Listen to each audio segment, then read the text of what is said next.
நம்ம பார்க்க போகிற வீடியோ என்னென்னா ஆர்சிபியோட 2025 பிளேயிங்கில் வந்தாங்க நம்ம பார்க்க போகிறோம். நம்பர் 1 வந்து நம்ம விராட் கோலி ஆடுவதுக்கு டெஃபினெட்லி வேறு யாருமே அந்த இடத்துக்கு நிரப்பத்துக்கு வேறு யாரும் வரல. ஆனால் கண்டிப்பாக அவர் தான் ஆடுவார். ஏன்னா அந்த ஸ்லாட்டில் வந்து விட்டு கொடுக்க மாட்டார். அந்த ஸ்லாட்டில் அவர் நின்னார்னா குறைஞ்சது 700 ரன் கிட்ட அடிச்சுவார். கன்சிஸ்டண்ட்டாக ஒரு பிளேயர் மாதிரி நம்ம சொல்லலாம். ஐபிஎல்னாலே ஒரு ஃபார்ம் வந்த பிளேயர் அந்த மாதிரி ஒரு பிளேயர். அது ஆப்போனண்ட் வந்து ஃபாப்டி பிளேயர்ஸாக இருந்து இப்போ யார் ஆட போகிறோன்னா பில்சாட் ஆடுவார்னு நினைக்கிறேன். ஏன்னா அவர் ஆக்ஷனில் எடுத்துக்கிறாங்க.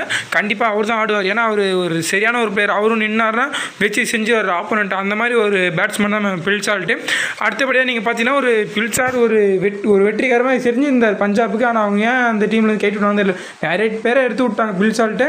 இருந்தாலும் ஒரு நல்ல கம்பேக் கொடுப்பார். அதே பார்த்தா தேவத் படிக்கல் அவர் ஆர்சிபிக்காக இதுவரைக்கும் முன்னாடி ஆடி இருந்தவர்.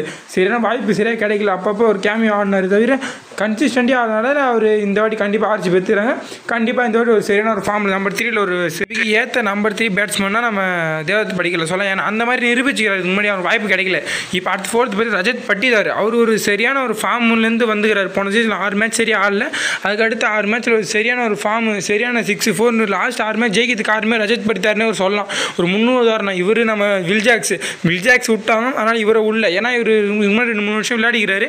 நல்ல ஃபார்மு கன்சிஸ்டண்ட்டாக ப்ரூவ் பண்ணினா கண்டிப்பாக. இப்போ லியான் லிவிங்ஸ்டன் சிஎஸ்கேக்கு வருவார்னு எதிர்பார்த்தோம். ஆனால் அவர் வர முடியல. கன்ஃபார்மாக இந்த ஆர்சிபி ஒரு பைபேக் பண்ணி எடுத்தாங்க சிஎஸ்கே கிட்ட. இருந்தாலும் ஒரு நல்ல ஒரு பேட்ஸ்மேனே சொல்லலாம். அவர் மான்ஸ்டர் ஹிட்டர்னே ஒரு அழைக்கிறாங்க எல்லாருமே. அந்த மாதிரி ஒரு பவர் ஹிட்டிங் பேட்ஸ்மேன். நின்னார்னா சொல்லிட்டுருவார். ஹை ஸ்கோர் மேட்ச்சுக்கெலாம் இவர் சரியாக தேவைப்படுவார் ஆர்சிபிக்கு. ஏன்னா கன்சிஸ்டன்ட் இப்போ ஃபாப்பு கிடையாது. அந்த மாதிரி கிடையாதுனால இவர் கரெக்டாக இருப்பார். எனக்கு தெரிஞ்சு பொருத்தமான ஒரு இடம் தான் சொல்லலாம். ஆனால் ரைட் விட்டுறாங்க. என்ன இருந்தாலும் இந்த டீமில் இருந்தாலும் திருப்பி அனுப்பிச்சிடுறாங்க. அதான் அவங்க பண்ணுற தப்பு. ஒரு பிளேயர் அப்படியே வச்சிருக்க மாட்டாங்க. அது நிதேஷ் சர்மா பொறுத்த வரைக்கும் ஒரு விக்கெட் கீப்பிங் பேட்ஸ்மேன். அவர் ஒரு இந்தியன் டீம் பேட்ஸ்மேனாக ஒரு சூப்பராக இருந்தார். அவர் சரியாக வாய்ப்பு கிடைக்கல. திருப்பி ரிஷப் பண்ணிட்டு வந்தனால அவர் கன்சிஸ்டண்ட்டாக வாய்ப்பு துருஜூரல் வேறு வந்துட்டார். அவர் வந்தனால கன்சிஸ்டண்ட்டாக ஒரு எக்ஸ்பேக்டராக இருப்பாரு. கண்டிப்பாக நான் எதிர்பார்க்குறேன். ஏன்னா நிதேஷ் சர்மா அந்த மாதிரி ஒரு ஃபார்ம்லேருந்து தான் வராரு. பஞ்சாப் தான் எடுத்து விட்டாங்க. நம்ம 7th யாராருன்னா ஜக்கப் பெத்தல். அவர் ஒரு சரியான ஒரு பேட்டர். அது சின்ன பையன் தான். ஆனால் ஒரு சரியான ஒரு பங்களிப்பு. நம்ம ஃபேசர் மேக்கர் போன வருஷம் நீங்கள் பார்த்து யாருக்குன்னா ஞாபகம் காப்பாருங்க. அந்த மாதிரி ஒரு பேட்ஸ்மேன் எல்லாம் ஃபஸ்ட்டு பால்லேருந்து அதிரடியாக ஆடக்கூடிய ஒரு பேட்ஸ்மேன் ஜக்கப் பெத்தல்.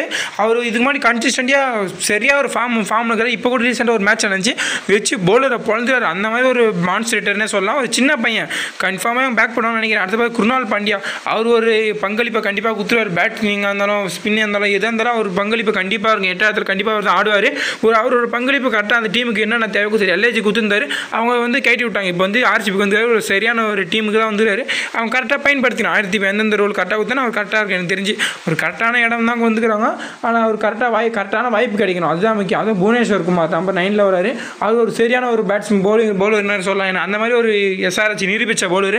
அவர் நடனா டக்குன்னு கைட்டு விடுறாங்க. திருப்பி வராங்க. அந்த மாதிரி ஒரு பவுலிங் ஸ்ட்ராங்காக எஸ்ஆர்ஹெச்சுக்கு இப்போ கைட்டு விட்டு இந்த டீம் வந்துட்டார். ஆர்சிபிக்கு பரவாயில்ல. ஆர்சிபியில் இப்போ பவுலிங் இல்லை. சிராஜ் விட்டாங்க. இப்போ புவனேஸ்வர் குமார் எடுத்து ஒரு சூப்பரான ஒரு பைபேக் பண்ணிடுறாங்க. நம்ம ஆர்சிபின்னே சொல்லலாம். ஒரு மூவ் பண்ணிடுறாங்க நம்ம ஆர்சிபி. அதை பார்த்தீங்கன்னா ஏசல் விட்டு இவர் ஒரு சரியான ஒரு பவுலர் தான். ஆனால் அப்பப்போ ஒரு டீமில் அவங்களுக்கு எடுத்து நிரந்தரமாக வச்சிருக்க மாட்டாங்களே. மற்ற டீமுக்கு போயிடுறாரு. இப்போ சிஎஸ்கே இருந்தார், ஆர்சிபி இருந்தார், திருப்பி சிஎஸ்கே மாறி போகிறாரு தவிர நிரந்தரமாக ஒரு இடம் கிடைக்கல. ஃபஸ்ட்டு கேட்கும்போது ஆர்சிபி வேணான்ட்டாங்க.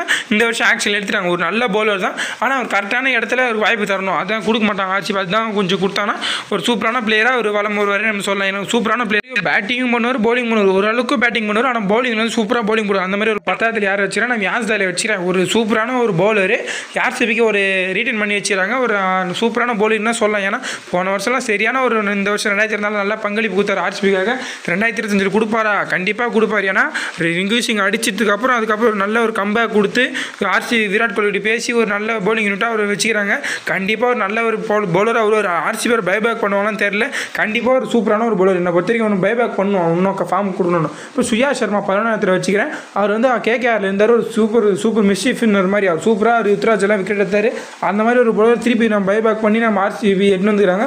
நல்ல ஒரு பவுலர். எனக்கு பொறுத்த ஸ்பின்னர். அவர் ஸ்பின் போட்டு மேட்சை ஜெயிக்க வைப்பார். ஆனால் கொஞ்சம் அக்ரெசிவான பிளேயர் தான். ஆனால் இவர் ஆர்சிபியும் அக்ரெசிவ் தான். கரெக்டாக இருக்கும். அவங்க 2 பேரும் காம்பினேஷன் கரெக்டாக இருக்கும். ஒரு சூப்பர். என்னை பொறுத்த வரைக்கும் எவ்வளோ மார்க் தரலாம்னு பார்த்தீங்கன்னா 10க்கு ஒரு 75-80 தரலாம். அவ்வளோதான் ஆர்சிபி ஒரு பவுலிங் பேட்டிங் யூனிட். மறக்காம லைக் பண்ணுங்கள், ஷேர் பண்ணுங்கள், சப்ஸ்கிரைப் மறக்காம கமெண்ட் பண்ணுங்கள்.